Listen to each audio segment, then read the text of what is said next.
Hi, I'm Marco Rubio, and this is this week's edition of Constituent Mailbox. As we do every week, we take your emails and your letters, we go through them, we pick a few that are indicative of the kind of mail we're getting, and then we read them on the air and we answer your questions. So I want to thank everyone that's been emailing and writing us. We take it into account and we take it very seriously.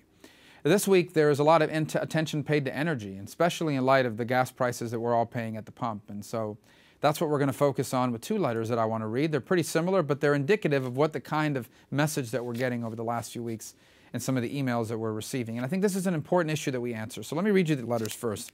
The first email is from Thomas. He lives in Hudson, and he's writing about oil company tax breaks. Here's what he writes. He writes, "Please sponsor a bill to repeal the $4 billion in tax breaks this country gives to excessively profitable oil and gas companies. We can no longer afford these giveaways, no matter the reason, which attempts to justify the multi-billions in excessive profits generated by these energy companies. Let them make their profits like other companies, without taking dollars out of the taxpayers' pockets." We have a second email from Robert in Pensacola, also about, he writes, subsidies. And he says, "I think it's time to end the U.S. government's subsidies for oil and gas companies. I'm against subsidies in general, and this one is particularly bad. It reduces the apparent cost of fuels, and it enriches the oil companies, who don't need the money as much as the taxpayers do. Even though you might have to grit your teeth to go along with President Obama on anything, please support his call to end these subsidies." Well, Thomas and Robert, you're both writing about something that I've heard a lot about, and that is this idea that the United States gives a special tax break to oil companies that are making a lot of money. And people are outraged by that. They hear this news that somehow the United States is giving a special tax break to companies that are making billions in profits. This is money that could be used by us. This is money that should be going into government so that it can help people. It sounds outrageous. And if it were true, I'd be outraged, but it's not. The fact is the United States does not give any special tax breaks to oil companies or subsidize these industries. The fact is that the tax breaks that people are talking about are really nothing more than standard deductions that every manufacturer in America takes. These are not deductions available to oil companies or gas companies. These are deductions available to any manufacturer in the United States. Now, why do we have these deductions in the tax code? It's pretty straightforward. We have these deductions in our tax code because we don't want doing business in America to be more expensive than doing business in other countries. And the reason why we don't want doing business in America to be more expensive than it is to do in other countries is because then they'll do the business in other countries. They'll literally take these jobs and move them overseas. Haven't we seen that in manufacturing? America used to be the center of global manufacturing, and we're still a manufacturing leader. But we have lost hundreds of thousands of manufacturing jobs to other countries around the world because it's cheaper to do business in those other countries than it is to do that here. And now we're going to do the same to oil and gas production?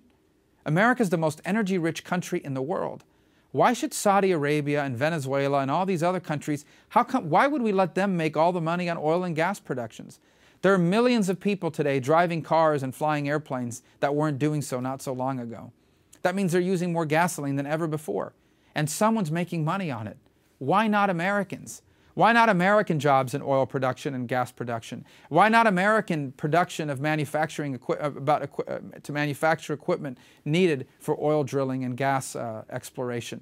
Why should the United States not make its fair share of money on oil and gas the way all these other countries in the world are doing? This is a growth industry for us. This is a job creation industry for us. Now, what the President is proposing is that we take these existing tax breaks that are available to any manufacturer and actually pass a law that says the only manufacturers that cannot get this tax break are oil and gas companies. In essence, what he's asking is for us to reverse it. Instead of a special tax break for these companies, what he's saying is that we should put a special tax onus on these companies. I think that's a bad idea, because you know what these companies are going to do? They're going to leave. They're going to go to Brazil. They're going to go back to the Mideast. They're going to go to Canada. They're going to go to other countries that don't do those things to them. And you know what's going to leave with them? Jobs. The jobs of hardworking Americans who work at these places and could work at these places in the future. And you know what else is going to leave with them? Tax revenue. Because when a company's not manufacturing in the United States, when a company's not drilling for oil and natural gas in the United States, they're not paying taxes on it. So instead of a tax break, their tax rate is going to be zero, because they're going to be paying taxes to another government, not to us. So let me repeat, there is no such thing as these special tax breaks for these oil companies. These are not special tax breaks. These are tax deductions that are available to any manufacturer in the United States. And I don't think that the only companies in America that should be prohibited from having these standard deductions are oil and gas companies. Because if that's the case, what we're going to do is send a message that we don't want any more oil or gas exploration in America. And that will lead to higher gas prices and a loss of jobs, and that's bad for our country. And ultimately, it will lead to zero taxes being collected, because these companies will pick up and go to another country and pay the taxes to them. So I know it can get very confusing because sometimes these facts don't get through. But that's my job, is to present to you guys what it is I've learned in an honest way, and therefore justify the decisions that I've made on your behalf. So thank you guys for writing in. I think it's an important issue that I hope to keep talking about. Well, that's this week's edition of Constituent Mailbox. I appreciate all your letters and emails, and I ask you to keep writing us because it keeps us up to date on what's on people's minds. So send us your email, send us your letter, because you never know.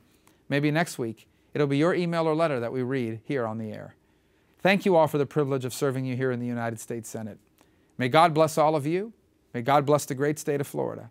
And may God always bless the United States of America.